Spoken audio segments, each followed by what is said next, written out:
Hello there. Have you come to hear a story? Well, today's story is called The Singing Mermaid. It's by Julia Donaldson and Lydia Monks.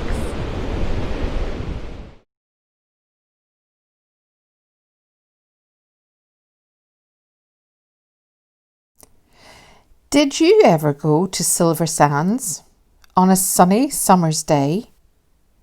Then perhaps you saw the mermaid who sang in the deep blue bay. She sang to the fish in the ocean, to the haddock, the hake and the ling, and they flashed their scales and swished their tails to hear the mermaid sing.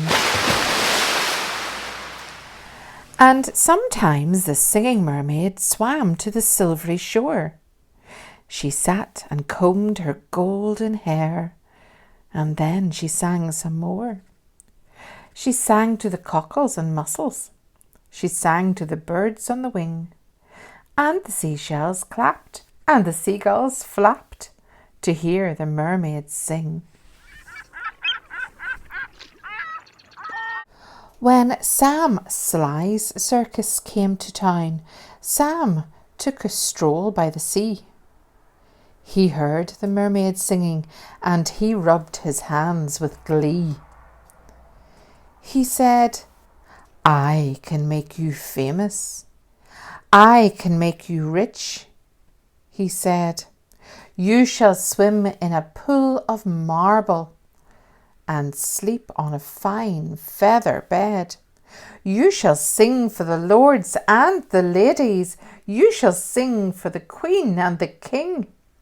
And young and old will pay good gold to hear the mermaid sing."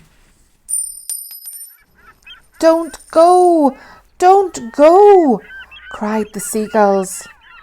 And the seashells warned, "He lies." But the mermaid listened to old Sam Sly and smiled as she waved her goodbyes. And he took her away to the circus, and she sang to the crowds in the ring, and "More, more, more" came the deafening roar when they heard the mermaid sing. Now the mermaid shared a caravan with Annie the acrobat, and Ding and Dong the circus dogs, and Bella the circus cat. And she made good friends with the jugglers, and the man who swallowed fire, and the clown with the tumble-down trousers, and the woman who walked on wire. But she wasn't friends with old Sam Sly.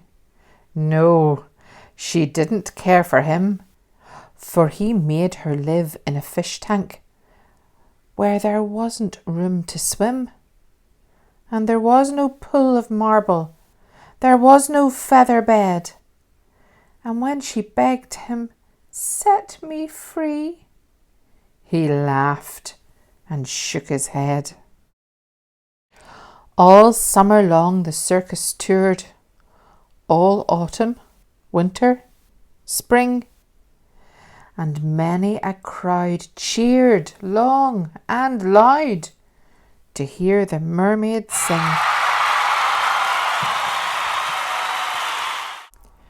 But the mermaid dreamed of silver sands, and she longed for the deep blue sea.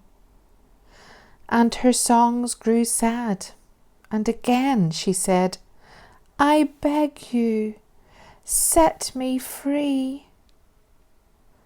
But again he laughed and shook his head, and he told her, "No such thing. Here you will stay while people pay to hear the mermaids sing." At Silver Sands a seagull was flying to his nest, when on the breeze he heard a song, the song which he loved the best. And he followed the song to the caravan. Sam Sly was about to lock it. The seagull watched as he turned the key and slipped it inside his pocket.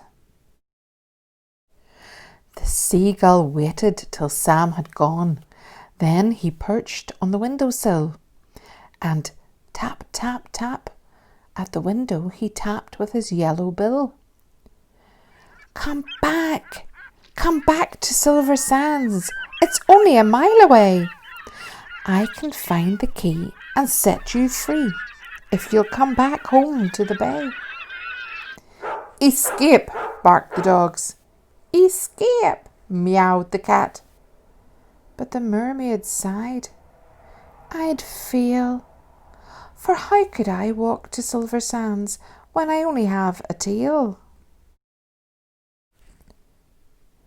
Like this, cried Annie the acrobat, and she stood upon her hands.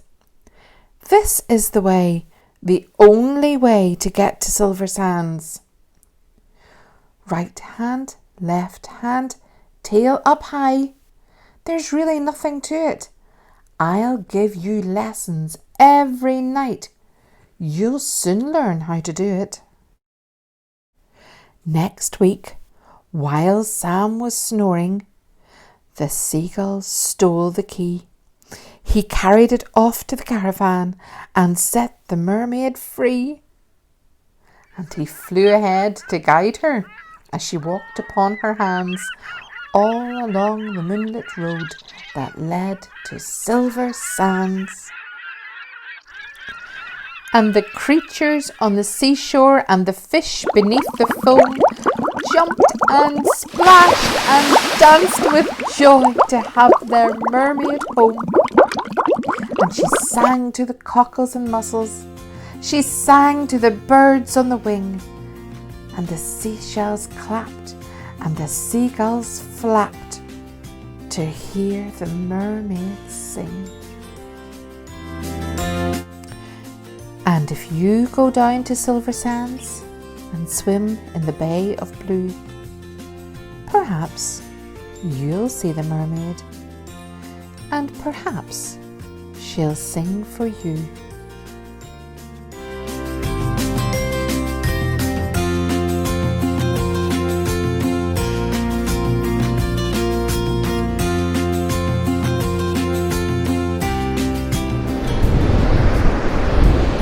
Oh, I'm so glad she got back home again.